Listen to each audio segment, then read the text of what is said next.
भोले बाबा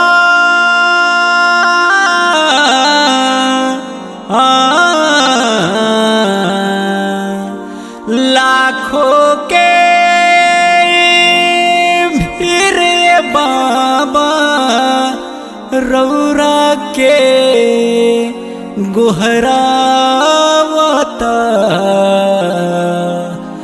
कौन कमी बा ये भक्ति में राउर दर्शन नहीं पावता।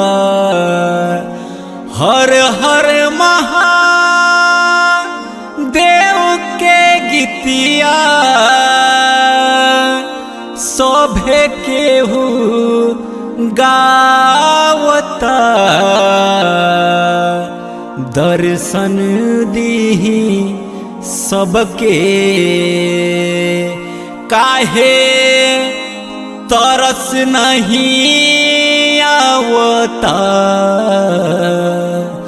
दर्शन दीही सबके काहे तरस नहीं आवता।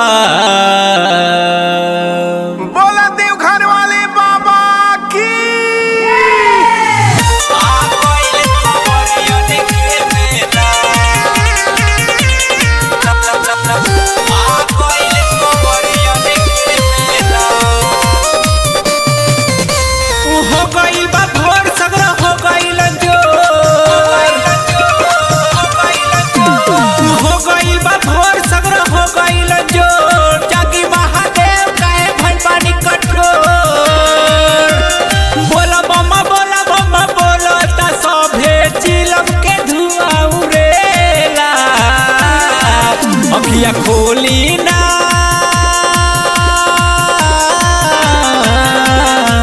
अखिया खोली ना आ गइल कंवरियन के मेला। अखिया खोली ना आ गइल कंवरियन के मेला।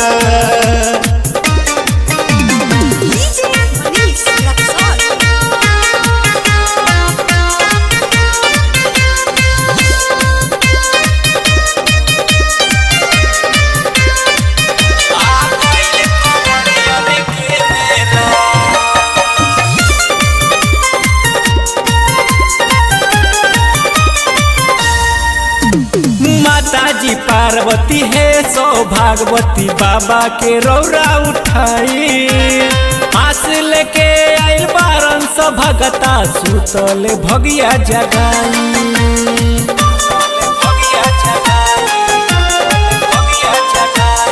माताजी पार्वती है सौभागवती बाबा के रौरा उठाई आस लेके आइल बारन स भगता सुतल किस्मत जगाई।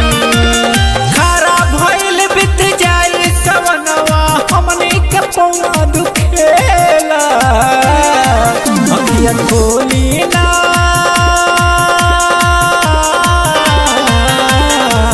अखिया खोली ना आ गइल कंवरियन के मेला। अखिया खोली ना आ गइल कंवरियन के मेला।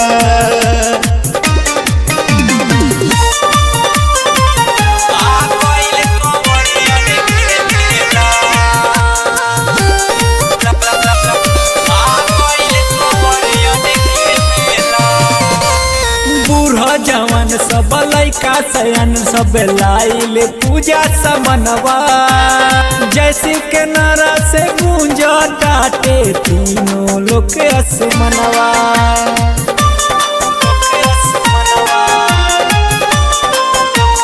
बूढ़ा जवन सब लैका सयन सब लाइल बा पूजा समनवा जैसे के नारा से गूंज डाटे तीनों लोग असमनवा। दर्शन न होई लागता अभियो सोची कर जवा फटेला। अखिया खोली ना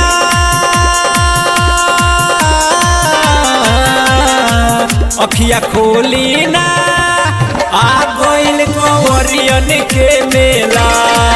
अखिया खोली ना